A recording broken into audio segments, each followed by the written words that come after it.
কুষ্টিয়া সীমান্তে বিজিবির শক্ত অবস্থানের কাছে হার মানল বিএসএফ। পতাকা বৈঠকের পর শূন্য রেখা থেকে সরানো হলো 12 জনকে। পুশিন রুখতে সতর্ক গ্রামবাসীও। চট্টগ্রামে ভুল চিকিৎসায় নবজাতক মৃত্যুর অভিযোগ। আঙুল থেকে শরীরে ছড়ায় সংক্রমণ। কেটে ফেলার পরও বাঁচানো যায়নি। ফোলা হাত নিয়ে ভর্তির দাবি চিকিৎসকের। ময়মনসিংহে উত্তোলন দেখানো গম খাদ্য গুদামেই মজুদ। সিন্ডিকেটের মাধ্যমে বিভিন্ন কোম্পানির কাছে বিক্রির অভিযোগ। অভিযানে ধরা পড়ল অনিয়ম। এবং মৌসুমেও বরিশালে মিলছে না কাঙ্ক্ষিত ইলিশ। সরবরাহ সংকটে নাগালের বাইরে দাম। খালি হাতেই ফিরছেন বেশিরভাগ ক্রেতা।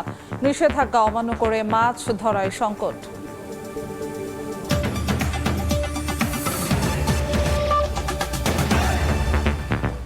বাংলা সময় সঙ্গে আছি আমি জিন্নাতারা যশোয়া। বিজেপির শক্ত অবস্থানের কাছে আবারও হার মানল বিএসএফ। 4 দিন পর কুষ্টিয়ার দৌলতপুর সীমান্তের শূন্য রেখা থেকে ভারতে ফিরিয়ে নেওয়া হলো 12 জনকে। এখনও কুড়িগ্রাম ও চুয়াডাঙ্গা সীমান্তের শূন্য রেখায় অবস্থান করছেন 20 জন। অনুপ্রবেশ ঠেকাতে নজরদারি বাড়িয়েছে বিজিবি। সতর্ক পাহারায় আছেন স্থানীয়রাও। প্রায় 96 ঘন্টা পর কুষ্টিয়ার দৌলতপুর সীমান্তের শূন্যরেখা থেকে পুশিনের অপেক্ষায় রাখা 12 জনকে ফিরিয়ে নেয় বিএসএফ।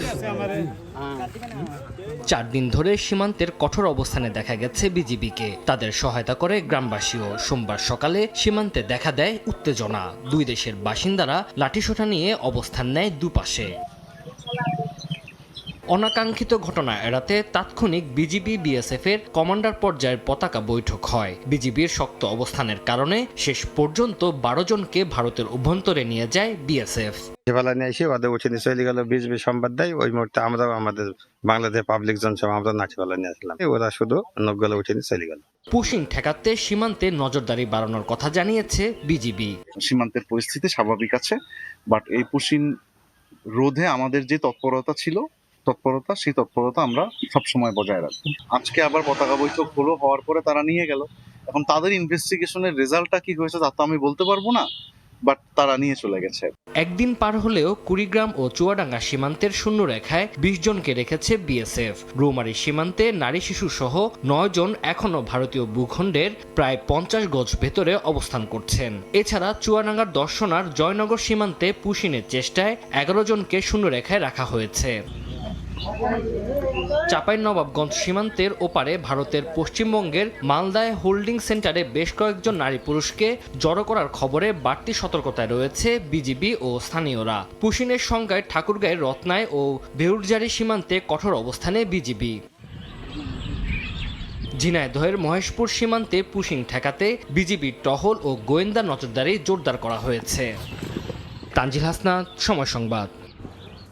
ঋণের কাগজ চুরির সময় দেখে ফেলায় চট্টগ্রামের মা মেয়েকে ছুরিকাঘাতে হত্যা করা হয়। প্রধান অভিযুক্তকে আটকের পর একথা জানিয়েছেন পুলিশ সুপার। এদিকে রাউজানে ফিল্মি স্টাইলে যুবদল নেতাকে হত্যায় অংশ নেওয়া সবাইকে শনাক্ত করা হয়েছে বলেও জানান তিনি।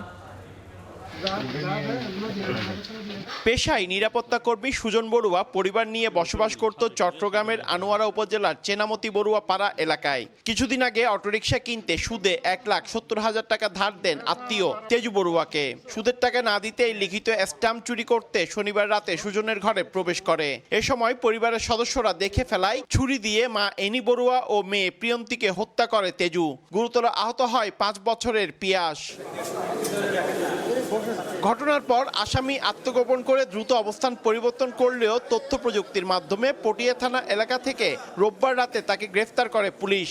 সে ঘটনার সত্যতা স্বীকার করেছে। ঘটনার সাথে সে নিজেই জড়িত ছিল।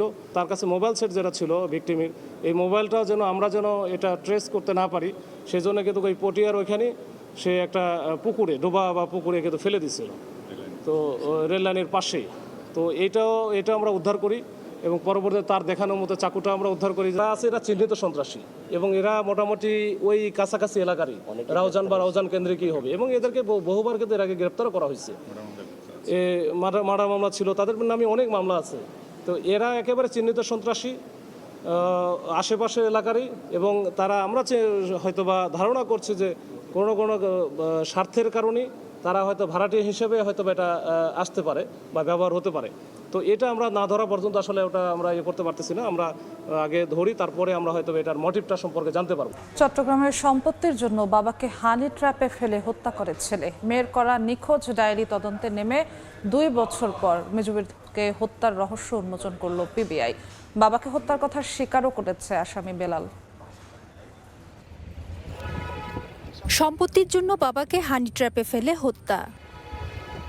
পেশায় অটোরিকশা চালক বেলাল হোসেন ক্ষিপ্ত ছিলেন 3 সংসার করা বাবা মুজিব রহমানের উপর।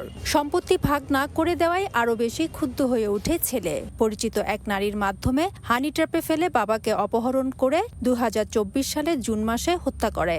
পরে লাশ ফেলে আসে নগরীর আউটার লিং রোডে। এই সময় অজ্ঞাত হিসাবে মুজিবুর রহমানের দাফন করে হালিশহর থানা পুলিশ। এর কয়েকদিন পর বাবার খোঁজ না পেয়ে মেয়ে সালমা কোতোয়ালি থানায় নিখোঁজ ডায়েরি করেন। পরে অপহরণ মামলাটি পিবিআইকে তদন্তের নির্দেশ দেন আদালত। সংবাদ সম্মেলনে এসব তথ্য জানায় পিবিআই।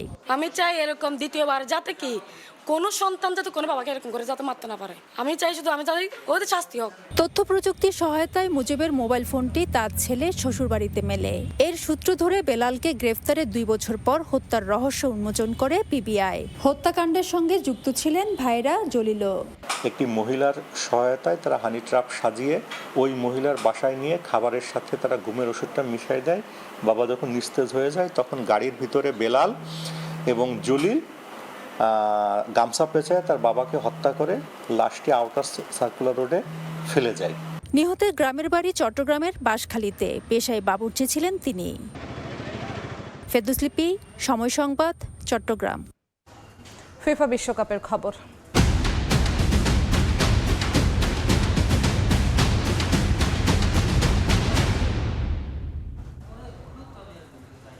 আকাশী সাদা রঙে ছেয়ে গেছে রাজপথ। চারদিকে শুধু উৎসব আর উচ্ছ্বাস। বিশ্বকাপের আমেজ ছড়িয়ে রংপুরে মেতে ওঠেন শত শত আর্জেন্টিনা সমর্থক। প্রিয় দলের প্রতি ভালোবাসা জানাতে বর্ণাঢ্য আনন্দ র্যালি করেন ফুটবল প্রেমীরা।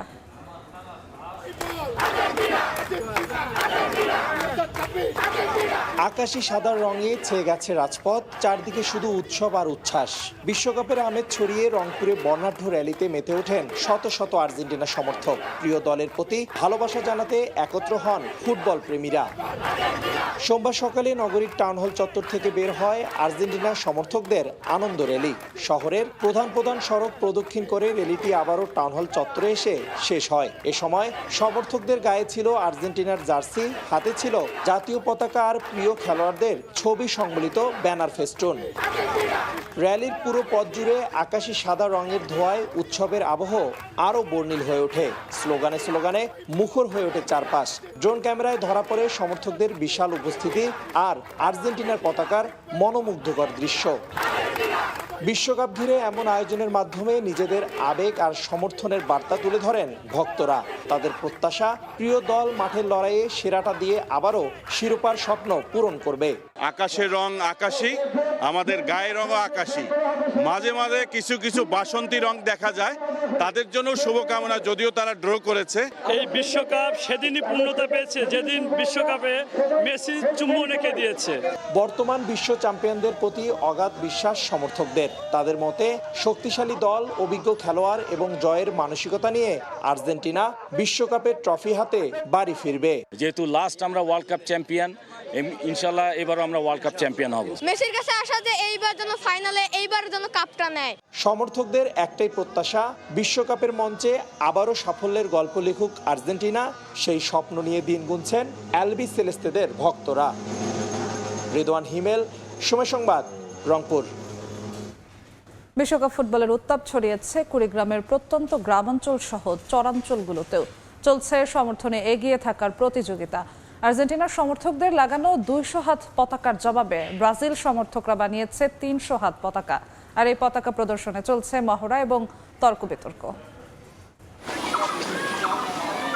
বিশ্বকাপ ফুটবল খেলাকে ঘিরে আর্জেন্টিনা দলের প্রতি ভালোবাসা ও শুভকামনা জানিয়ে ব্রহ্মপুত্র নদের অববাহিকায় একটি বাঁধের এক পাশে বাঁশের খুঁটিতে 200 হাত পতাকা টাঙিয়ে দেয় আর্জেন্টিনার সমর্থকরা। আর এই বিষয়টি যেন গায়ে জ্বালা ধরিয়ে দেয় ব্রাজিল সমর্থকদের। তাই তারা অপেক্ষা না করে প্রতিবাদ স্বরূপ বানিয়ে ফেলে 300 হাত পতাকা। আবার সম্প্রীতি ধরে রাখতে একই সড়কের পাশাপাশি পতাকা প্রদর্শন করছেন দুদলের সমর্থকরা। নেইমারের শেষ বিশ্বকাপ, সেই বিশ্বকাপে এই আয়োজন আমাদের ব্রাজিলের সাপোর্টার উদ্যোগ থেকে। আমি আমার জীবনে এত বড় পতাকা কখনো দেখি নাই। ব্রাজিলে এবার জিতবে, আমরাই জিতবো। আমরা এই হাটিথানা গ্রামে সর্বপ্রথম 200 হাত পতাকা বানাইছি। আমাদের দেখে ব্রাজিল সাপোর্টাররা ওরা 300 হাত পতাকা বানাইছে। আমরা 2022 সালে চ্যাম্পিয়ন হয়েছি, ইনশাল্লাহ 2026 সালেও চ্যাম্পিয়ন হবে ইনশাল্লাহ। নিজ অর্থায়নে নির্মিত এই দুই দেশের পতাকা দেখতে দূর দূরান্ত থেকে আসছেন অনেকেই। তবে দুই দলের সমর্থকরাই বিশ্বকাপ জয়ের ব্যাপারে আশাবাদী। কোনো সমর্থক মনে করেন ঝগড়া বিবাদ নয়, খেলাটাই যেন হয় উপভোগের বিষয়। আমরা সবাই সবার জায়গা থেকে খেলাটাকে এনজয় করব। আমাদের দেখা দেখি ওরা বানিয়েছে, আমরা খুশি, ওরা খুশি। তার কারণ আমরা এটা খেলা নিয়ে কোনো সমস্যা নাই, মনে করেন যে খেলা তো খেলাই। কুড়িগ্রাম জেলার শহর থেকে প্রায় 40 কিলোমিটার দূরত্বে চিলমারী উপজেলার থানাহাট ইউনিয়নের হাটিখানা পুটিমারি গ্রামে চলছে ফিফা বিশ্বকাপ ঘিরে আর্জেন্টিনা ও ব্রাজিল দলের সমর্থকদের এই উন্মাদনা। সময় সংবাদ, কুড়িগ্রাম। বাংলার সময় আরো থাকছে।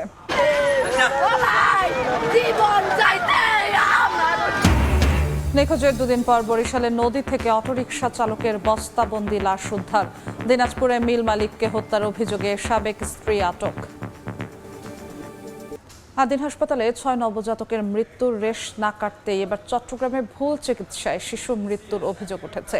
ভুক্তভোগী পরিবার বলছে, চিকিৎসকের অবহেলায় পচে যায় নবজাতকের হাতের আঙুল।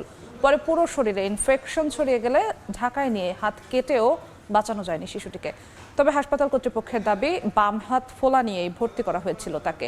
অনেক বিশ্বাসের ক্যামেরায় শফিকুল আলমের রিপোর্ট।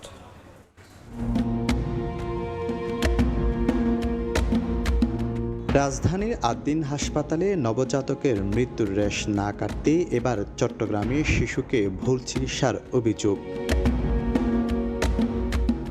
জন্মের পর নিউমোনিয়া ও অক্সিজেনের সমস্যা থাকায় নগরীর সাজিনাস হাসপাতালে গত 25 মে ভর্তি করানো হয় শিশুটিকে। পরিবারের অভিযোগ, হাসপাতালে ভর্তির 5ম দিনে শিশুটির বাম হাতে ব্যান্ডেজ আর কালো গোলাপি রং দেখতে পান তারা। তবে তা গোপন রাখার চেষ্টা করেছিল চিকিৎসকরা। প্রথমে ভুল চিকিৎসার বিষয়টি ধামাচাপা দেওয়ার চেষ্টা করলেও পরে ক্যানোলা নিয়ে ত্রুটির কথা স্বীকারও করেন চিকিৎসকরা। আসলে একদিন বা এই 4 দিনের মাথায় এই হাড়টা কিন্তু এই অবস্থা হয় না। সেলুলাইট হয়ে যে কালো হয়ে যাওয়া বা গ্যাংগ্রিনে চলে যাওয়া, এটা নিশ্চয়ই কয়েকদিনের একটা যেটাতে ওরা ট্রিটমেন্টটা ঠিকভাবে করে নাই। সন্তানের অবস্থা খারাপের দিকে গেলে উন্নত চিকিৎসার জন্য তড়িঘড়ি করে ঢাকার ইবনে সিনা এবং পরে এবারকেয়ার হাসপাতালে ভর্তি করা হয়। চিকিৎসক জানান, হাতে পচন ও ইনফেকশন হওয়ায় কাটতে হবে হাত। সন্তান বেঁচে থাকবে সেই আশায় অপারেশনে সম্মতিও দেয় পরিবার। 3 জুন কাটা হয় ফুটফুটে নবজাতকের তুলতুলে হাতটি। তারপরও বাঁচানো গেল না ছোট্ট শিশুটিকে। পরের দিন পুরো শরীরে ইনফেকশন ছড়িয়ে মৃত্যু হয় তার। একসময় হাতটাও যন্ত্রণা পেয়েছে, এরপর হাতটা কাটা হয়েছে।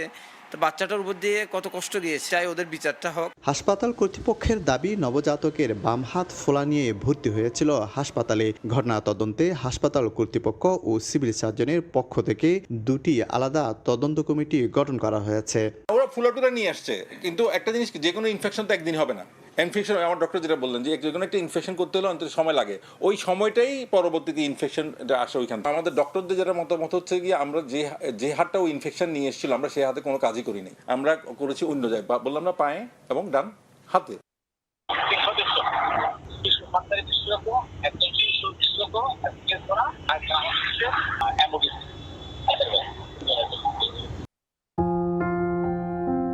এর আগে নবজাতকের মায়ের দেয়া একটি আবেগঘন স্ট্যাটাস, আমি একজন ভুক্তভোগী মা, সামাজিক যোগাযোগ মাধ্যমে ছড়িয়ে পড়লে দেশের চিকিৎসা সেবা নিয়ে সমালোচনা ঝড় ওঠে, যা নাড়া দেয় দেশের মানুষকে। শফিকুল আলম, সময় সংবাদ, চট্টগ্রাম।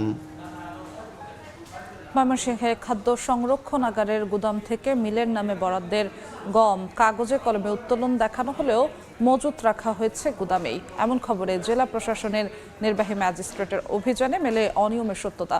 অভিযোগ রয়েছে কাগজপত্রে গম উত্তোলন দেখানো হলেও সেগুলো পরবর্তীতে বিভিন্ন কোম্পানির কাছে সিন্ডিকেটের মাধ্যমে বিক্রি হয়।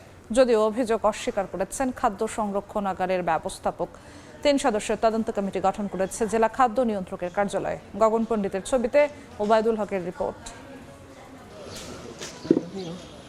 ময়মনসিংহ কেন্দ্রীয় খাদ্য সংরক্ষণাগারের 30 নম্বর গুদামে স্তূপ করা শত শত গমের বস্তা। মেসার্স তালুকদার ফ্লাওয়ার মিলের নামে বরাদ্দের 380 মেট্রিক টন গম 11 জুনের মধ্যে কাগজে কলমে উত্তোলন দেখানো হলেও বাস্তবে বেশিরভাগই রয়ে গেছে গুদামে।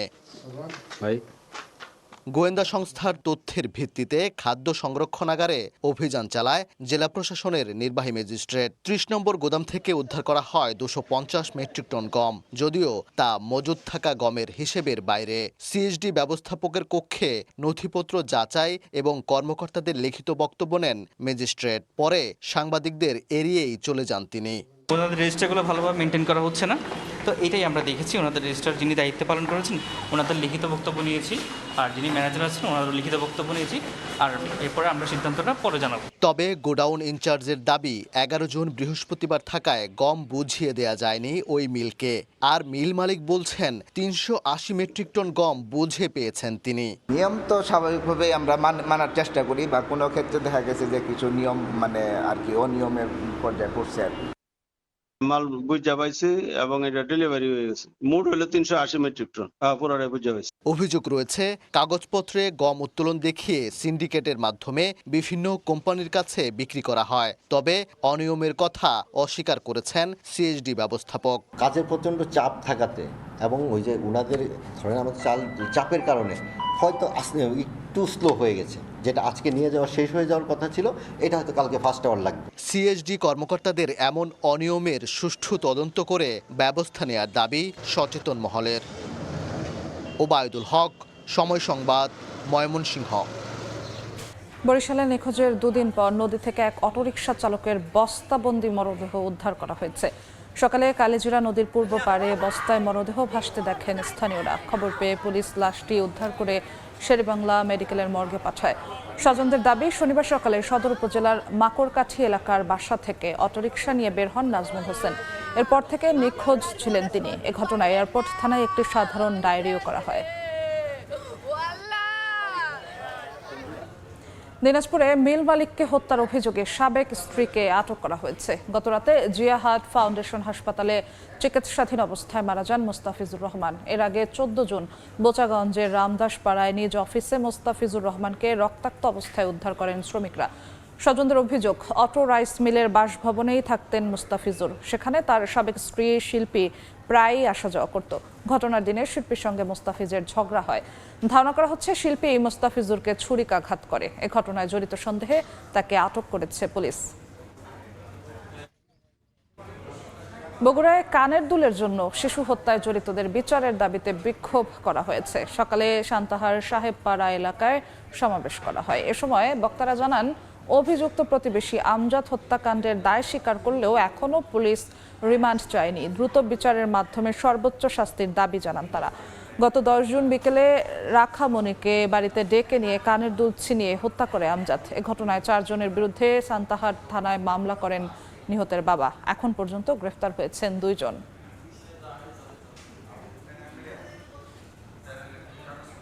বরগুনায় গত 21 দিনে পুলিশ সদস্য সহ 16 জনের মরদেহ উদ্ধার করা হয়েছে। এতে চরম আতঙ্ক বিরাজ করছে স্থানীয়দের মাঝে। পুলিশ বলছে, স্থানীয়দের সচেতন করা সহ অপরাধ দমনে সমন্বিত ব্যবস্থা নেওয়া হয়েছে মাঠ পর্যায়ে। রুবেল হোসেনের ছবিতে সাইফুল মিরাজের রিপোর্ট। গত 8 জুন বরগুনার গৌরীচন্না ইউনিয়নের একটি খাল থেকে শামীম নামে এক ব্যবসায়ীর মস্তকবিহীন মরদেহ উদ্ধার করে পুলিশ। ঘটনার পর 8 দিন পার হলেও উদ্ধার হয়নি দেহাংশ। 13 জুন সকালে পাথরঘাটার নিজ বাড়ির সামনে থেকে অটোরিকশা চালক মিজানুরের ক্ষতবিক্ষত মরদেহ উদ্ধার করা হয়। আগের দিন বিকেলে গণপিটুনিতে নিহত হন 13 মামলার আসামি কালু। 3 জুন জেলা পরিষদ ডাকবাংলো থেকে উদ্ধার করা হয় 2 শিশু সন্তান সহ এক নারীর মরদেহ। জেলায় গত 21 দিনে উদ্ধার করা হয় 16 জনের মরদেহ, যার মধ্যে 13 জুন উদ্ধার করা হয় 5টি মরদেহ। সবশেষ 14 জুন সকালে তালতলী থানা পুলিশের ব্যারাক থেকে উদ্ধার করা হয় এক কনস্টেবলের মরদেহ। একের পর এক মরদেহ উদ্ধারের ঘটনায় আতঙ্কিত বাসিন্দারা। আমরা যে দেখা ধরছি ওই জায়গায় হেই এর কিছুক্ষণ পর যে লাশটা পাই হেই হইতে আর শফিকের আমরা দেখিনি। এই দুদুরে গুড়াগাড়ার উপরের দেশ যে এইরকম কাজ করছে আইনও জানি এর বিচার করে, আমরা এই বিচার চাই। আইন শৃঙ্খলা বাহিনী এই আসামিদেরকে গ্রেপ্তার করে আইনের আওতায় নিয়ে আসুক। সুস্থ একটা তদন্ত কইরা তার বিচার খুব শিগগিরই এটার একটা ফলাফল যেন আমরা পাই। মামলার বিচার কার্যে ধীরগতি, আইন শৃঙ্খলা পরিস্থিতির অবনতি ও সচেতনতার অভাবে জেলায় অস্বাভাবিক মৃত্যুর ঘটনা বাড়ছে বলে দাবি সচেতন নাগরিকদের। কোর্ট অত্যন্ত সচেতন এবং বিচার ব্যবস্থা, কোর্টে ক্রিমিনালদের ব্যাপারে কোর্টও জিরো টলারেন্স। আমরা রাষ্ট্রের যারা দায়িত্বে আছি তারাও জিরো টলারেন্স আছি। আইন শৃঙ্খলা বাহিনীর যে পদক্ষেপ যেটা নেওয়া জরুরি সেটা কিন্তু আমরা দেখছি না। তবে পুলিশ বলছে জেলা জুড়ে আইন শৃঙ্খলা পরিস্থিতি স্বাভাবিক রাখার পাশাপাশি স্থানীয়দের সচেতন করতে চলছে বিশেষ অভিযান ও তৎপরতা। রাতেও কিন্তু আমাদের টিমগুলি প্রত্যেকটা মহল্লায়, প্রতিটা গ্রামে, যে জায়গাগুলোতে এই যে চিহ্নিত সন্ত্রাসীদের বসতি বা বাড়ি বা ডাকাতদের বসতি বা বাড়ি, প্রত্যেকটা জায়গায় কিন্তু আমরা অভিযান পরিচালনা করছি। 16 মরদেহ উদ্ধারের ঘটনায় 3টি হত্যা ও 10টি অপমৃত্যুর মামলা হয়েছে। সাইফুল মিরাজ, সময় সংবাদ, বরগুনা। মাদারীপুরে আধিপত্য নিয়ে দুপক্ষের সংঘর্ষে আহত হয়েছেন অন্তত 10 জন। ভাঙচুর করা হয়েছে 12টি বসতঘর। পুলিশ জানায় আধিপত্য নিয়ে সদর উপজেলার ঝিকরহাট গ্রামের পলাশ খানের সঙ্গে একই এলাকার কবির মোল্লা ও রিপন খানের বিরোধ চলছিল। এরই জেরে সকালে দুপক্ষের লোকজন দেশীয় অস্ত্রশস্ত্র নিয়ে সংঘর্ষে জড়ায়। এ সময় শতাধিক ককটেল বিস্ফোরণ করলে চারদিকে ছড়িয়ে পড়ে আতঙ্ক। আহত হন অন্তত 10 জন। ভাঙচুর ও লুটপাট করা হয় 12টি বসতঘর। খবর পেয়ে ঘটনাস্থলে গিয়ে পরিস্থিতি নিয়ন্ত্রণে আনে পুলিশ। একই সময় পুলিশের 2টি গাড়িতে হামলা চালিয়ে ভাঙচুর করে দুর্বৃত্তরা। এ ঘটনায় এখনও কাউকেই আটক করতে পারেনি পুলিশ।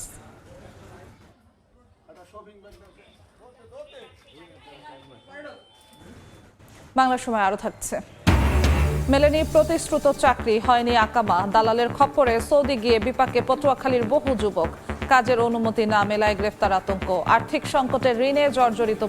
মাদারীপুর ও ফরিদপুরে আলাদা সড়ক দুর্ঘটনায় 2 জনের মৃত্যু হয়েছে। আহত হয়েছেন অন্তত 5 জন। ভোরে ঢাকা থেকে সংবাদপত্র বহনকারী একটি ট্রাক বরিশালে যাচ্ছিল। পথে মাদারীপুরের ডাসারের কর্ণপাড়া এলাকায় পৌঁছালে বিপরীত দিক থেকে আসা বালুবাহী ট্রাকের সঙ্গে সংঘর্ষ হয়। এতে সংবাদপত্র বহনকারী ট্রাকটির সামনের অংশ দুমড়ে মুচড়ে ঘটনাস্থলেই ট্রাক চালকের মৃত্যু হয়। আহত হন আরও 4 জন। অন্যদিকে ফরিদপুরের ভাঙা থেকে ভ্যানে করে কর্মস্থলে যাচ্ছিলেন দিনমজুর তোরাপ মোল্লা। পূর্ব হাসামদিয়া এলাকায় একটি কাভার্ড ভ্যানটিকে ধাক্কা দিলে ঘটনাস্থলেই তোরাপের মৃত্যু হয়। আহত হন চালক। হবিগঞ্জে আধিপত্য নিয়ে দুদল গ্রামবাসীর সংঘর্ষে 40 জন আহত হয়েছেন। পুলিশ জানায় বাহুবল উপজেলার আবদা ফৌজদা গ্রামের শারু মিয়া ও আদিত্যপুর গ্রামের আক্তার মিয়ার মধ্যে দীর্ঘদিন ধরে বিরোধ চলে আসছিল। বিষয়টি নিয়ে একাধিকবার সালিশ বৈঠকও হয়। পূর্ব বিরোধের জের ধরে আজ দুপুরে দুপক্ষের লোকজন দেশীয় অস্ত্র নিয়ে সংঘর্ষে জড়িয়ে পড়ে। এতে অন্তত 40 জন আহত হয়েছেন। খবর পেয়ে পরিস্থিতি নিয়ন্ত্রণে আনে পুলিশ। ক্রীড়া শিক্ষক আব্দুল আলিমের বদলির প্রতিবাদে বগুড়া সরকারি আজিজুল হক কলেজে বিক্ষোভ করছেন শিক্ষার্থীরা। সকালে ক্যাম্পাসে মানববন্ধন করেন শিক্ষার্থীরা। এই সময় তারা জানান, ক্রীড়া শিক্ষক আব্দুল আলিম খেলাধুলার উন্নয়নে বরাদ্দকৃত অর্থ যথাযথভাবে ব্যয়ের পক্ষে ছিলেন। এসব কারণে ষড়যন্ত্রমূলক তাকে ঠাকুরগাঁও সরকারি কলেজে বদলি করা হয়েছে। ইতোমধ্যে 14 জুন তিনি নতুন কর্মস্থলে যোগ দিয়েছেন। তার বদলি বাতিলের দাবি জানিয়ে দ্রুত পুনর্বহালের আহ্বান জানান শিক্ষার্থীরা। বরিশালে পাচারের সময় 13 ব্যারেল গলদা চিংড়ির রেণু উদ্ধার করা হয়েছে। তবে এই ঘটনায় কাউকে আটক করা হয়নি। গতরাতে জেলার দোয়ারিকা শিকারপুর সেতু টোল প্লাজায় অবস্থান নেয় পুলিশ। এ সময় সন্দেহ হওয়ায় একটি ট্রাককে থামার নির্দেশ দেওয়া হয়। ট্রাকটি থামিয়ে পালিয়ে যায় চালক। পরে তল্লাশি চালিয়ে 13 ব্যারেল বোঝাই গলদা চিংড়ির রেণু উদ্ধার করা হয়। পরে কীর্তনখোলা নদীতে রেণুগুলো অবমুক্ত করা হয়। ময়মনসিংহে শতাধিক অবৈধ স্থাপনা উচ্ছেদ করেছে সিটি কর্পোরেশন। সকালে মাসকান্দা কেন্দ্রীয় বাস টার্মিনাল এলাকায় সিটি কর্পোরেশনের প্রশাসক রোকনের নেতৃত্বে উচ্ছেদ অভিযান চালানো হয়। অবৈধভাবে গড়ে ওঠা শতাধিক অবৈধ দোকান ও মহাসড়কের পাশের বিভিন্ন স্থাপনা উচ্ছেদ করা হয়। সিটি প্রশাসক জানান, টার্মিনালে বাস রাখার জায়গা না থাকলেও ভেতরে জায়গা অবৈধভাবে দখল করে গড়ে উঠেছে বিভিন্ন স্থাপনা, যার কোনো বৈধ কাগজপত্র নেই। অবৈধ দখল মুক্ত করতে অভিযান চলমান থাকবে বলেও জানান তিনি। চাঁদপুরে সড়ক দখল করে গড়ে ওঠা 2 শতাধিক দোকান উচ্ছেদ করা হয়েছে। দুপুরে শহরের হাজীগঞ্জ বাজারের প্রায় আধা কিলোমিটার এলাকা জুড়ে এই অভিযান চলে। এ সময় সড়ক দখল করে অবৈধভাবে গড়ে তোলা 2 শতাধিক দোকান ভেঙে ফেলা হয়। এতে যানজট কমবে বলে জানান উপজেলা নির্বাহী কর্মকর্তা।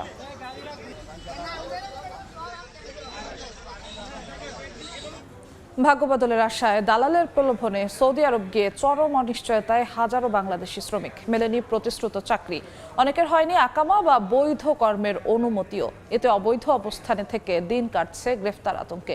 সম্প্রতি সৌদি সরকারের অবৈধ অভিবাসন বিরোধী অভিযানে সংকট আরও বেড়েছে। ঋণ করে বিদেশে যাওয়া পটুয়াখালীর বহু শ্রমিকের স্বপ্ন এখন দুঃস্বপ্নে পরিণত। অভিযোগ পেলে ব্যবস্থা নেওয়ার কথা জানিয়েছেন প্রবাসী কল্যাণ ও বৈদেশিক কর্মসংস্থান প্রতিমন্ত্রী। বিস্তারিত শিকদার জাবির হোসেনের প্রতিবেদনে, ক্যামেরায় ছিলেন তৌকিব পাদা। ভাগ্যবদলের স্বপ্ন নিয়ে 2 বছর আগে সৌদি আরবে যান পটুয়াখালীর রাঙ্গাবালির বিচ্ছিন্ন দ্বীপ চরমন্তাজের বাসিন্দা আবু হানিফ রুবেল। স্থানীয় এক দালাল 5 লাখ টাকার বিনিময়ে কফি শপে চাকরি আর 1 বছরের আকামার প্রতিশ্রুতি দিয়েছিল। কিন্তু সৌদি গিয়ে দেখেন বাস্তবতা একেবারেই ভিন্ন। প্রতিশ্রুত চাকরি তো পাননি, মেলেনি আকামাও। কফি শপের বদলে ঠেলে দেওয়া হয়েছে অনিশ্চিত ফ্রি ভিসা জীবনে। 1.5 বছর ধরে বৈধ কাগজপত্র ছাড়া কম বেতনে কাজ করেছেন লুকিয়ে লুকিয়ে। আমি কারেন্ট ছাড়া দীর্ঘ 3 মাস ছিলাম। আমি প্রতিটা মুহূর্তে পুলিশের ভয়ে আতঙ্কে থাকি, কখন যেন পুলিশ আমাকে ধরে। একই গ্রামের ইমরানের গল্প প্রায় একই। বাবার শেষ সম্বল জমি আর স্ত্রীর গহনা বন্ধক রেখে সৌদি গিয়েছিলেন পরিবারের মুখে হাসি ফোটানোর স্বপ্ন নিয়ে। ও বলছে যে কাজ দেবে, একটা বেতন প্রথম থেকেই 45,000 টাকা পাইবে, কিন্তু যেগুলো বলছে মানে ওর কথা কাজে কোনো কিছুই মিল নেই। গার্ডেন আকারে অনেক টাকা ঋণ করি আর পাঠাইছি বিদেশে, এখন তো আমরা খুব কষ্টে আছি। সৌদি ফেরত জহিরুল সর্দারের অভিজ্ঞতা আরও ভয়াবহ। 5 লাখ টাকা ঋণ করে বিদেশে গেলেও আকামা না থাকায় গ্রেপ্তার হন। 3 মাস কারাভোগের পর দেশে ফিরেছেন নিঃস্ব হয়ে। সৌদি আরব যাইয়া এই দালালের চক্রতে আমার সংসারটা, আমার ফ্যামিলিটা ধ্বংস হয়ে গেছে। পটুয়াখালীর কয়েকশো শ্রমিক দালালের খপ্পরে পড়ে একই পরিস্থিতির শিকার হয়েছেন। 4,70,000 টাকা যাইতে দিছি, এখন আমার ছেলের নিয়ে আজ 2 বছর হয়ে গেছে, এখন পর্যন্ত কোনো আকামা দিতে পারে নাই। তবে সুনির্দিষ্ট অভিযোগ পেলে প্রতারণাকারী এজেন্সির বিরুদ্ধে ব্যবস্থা নেওয়া হবে বলে জানালেন প্রবাসী কল্যাণ ও বৈদেশিক কর্মসংস্থান প্রতিমন্ত্রী। আকামা এইখান থেকেই সিদ্ধান্ত নিয়ে যাওয়া উচিত যে যিনি যাবেন তার টাকায় করবেন, কিংবা তার দায়িত্ব ওইখানে যে কোম্পানি করবে তাদের সাথে সেই ধরনের একটা এনশিওর হওয়া দরকার যে আসলে কোম্পানি করতেছে কিনা। বর্তমানে সৌদি আরবে প্রায় 35 লাখ বাংলাদেশি কর্মরত। শিকদার জাবির হোসেন, সময় সংবাদ, পটুয়াখালী। হঠাৎ আবহাওয়া পরিবর্তনের কারণে পিরোজপুর হাসপাতালে বেড়েছে ডায়রিয়া ও নিউমোনিয়া সহ নানা রোগে আক্রান্ত রোগীর সংখ্যা। অতিরিক্ত রোগীর চাপে সহ্য না পেয়ে বারান্দায় বসে চলছে চিকিৎসা। বিছানা সংকটের কারণে এক বিছানায় 2 থেকে 3 জন রোগী একসঙ্গে চিকিৎসা নিচ্ছেন। রোগীর চাপে চিকিৎসা দিতে গিয়ে হিমশিম খেতে হচ্ছে চিকিৎসক ও নার্সদের।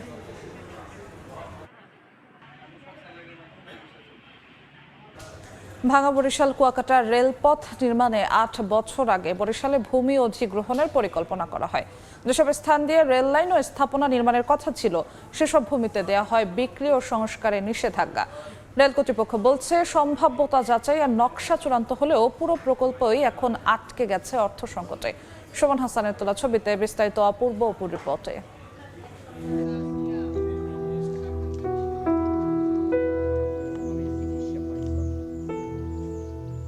সুলতান খান জীবন শয়নে সন্তানদের সঙ্গে বসবাসের স্বপ্ন আটকে আছে রেললাইন প্রকল্প সংশ্লিষ্টদের দেয়া লাল রঙের নম্বরে। রেললাইনের জমি অধিগ্রহণের তালিকায় নাম ওঠায় নিজের বাড়িটি না পারছেন বিক্রি করতে, না পারছেন নতুন করে সাজাতে।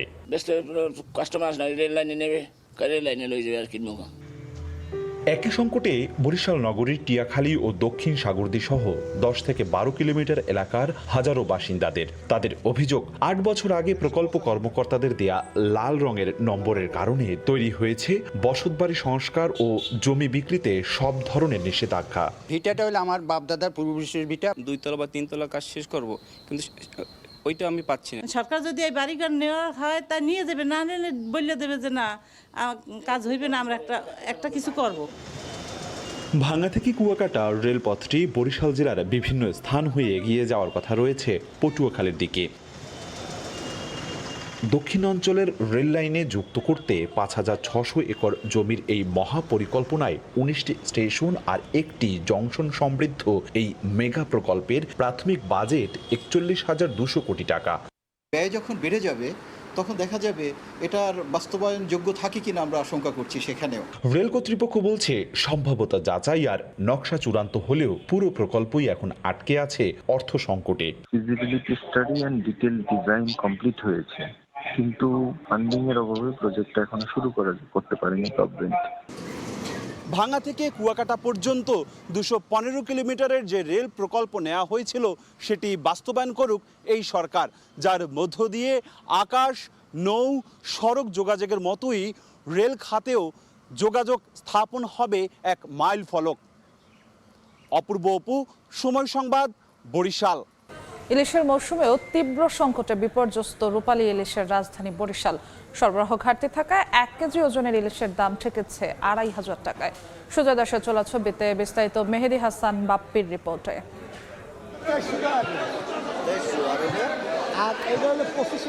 বাজারে ক্রেতা বিক্রেতার দরদামের দৃশ্য দেখে প্রথমে মনে হতে পারে স্বাভাবিক বেচাকেনা, কিন্তু না, এর আড়ালে লুকিয়ে আছে মধ্যবিত্তের রূপালী ইলিশের স্বাদ নেয়ার আকুতি। উচ্চমূল্যের বাজারে ইলিশ না কিনেই চলে যাচ্ছেন অনেকে। ইলিশের সংকটে চেনা রূপ হারিয়েছে বরিশালের কীর্তনখোলা তীরের পোর্ট রোড মৎস্য অবতরণ কেন্দ্র। ইলিশের রাজধানী খ্যাত বরিশালে এখন মাছের রাজাই যেন উধাও। ঘাটতির তীব্রতায় দাম ঠেকেছে ক্রেতার নাগালের বাইরে। মাছের যে আকার ছোঁয়া দাম, দক্ষিণাঞ্চল ইলিশের উৎপত্তি, সেখানে মাছের হাহাকার। মাছের যে অবস্থা, বাজারে যে দাম, এই উর্দুতে মাছই তো কেনা যাচ্ছে না। ছোট মাছ দিয়ে কিনতে পারি না, ইলিশ মাছ হ্যাঁ দাম বেশি, গরিবের জন্য ইলিশ মাছ খাওয়া যাবে না। পোর্ট রোড মৎস্য আড়তদার সমিতি বলছে চলতি মৌসুমে ইলিশের আমদানি ঠেকেছে ৩০ থেকে ৩৮ মনে। দাবি, বিগত বছরগুলোর চেয়ে এবার নদী যেন একেবারেই শূন্য।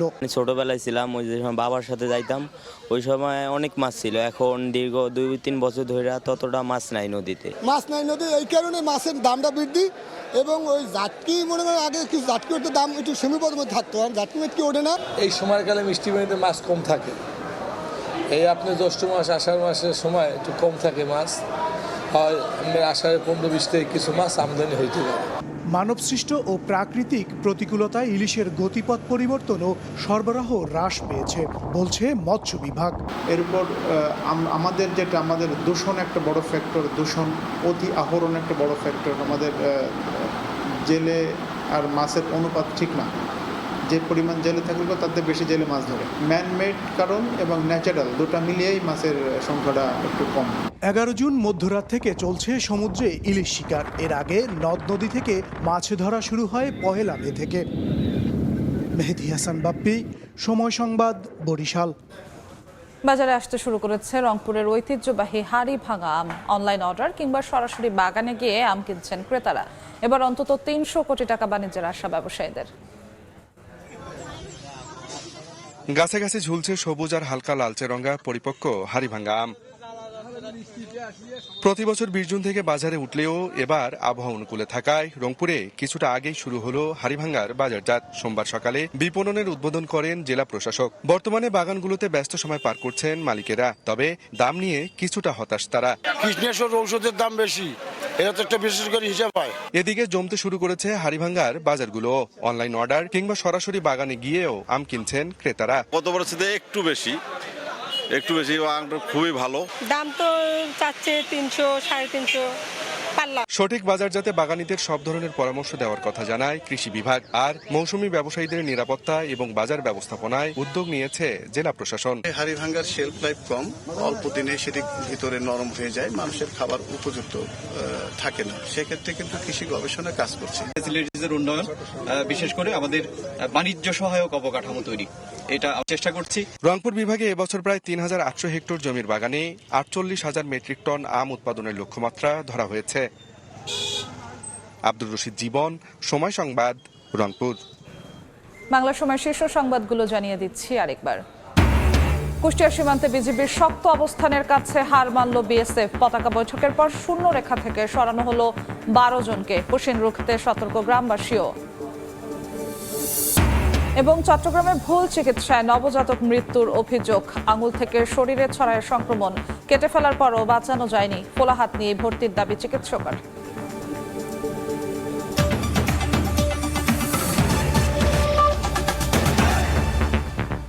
এই ছিল বাংলার সময়। এরপর দেখবেন সন্ধ্যার সময়, সঙ্গে থাকবেন জাফর সাদিক।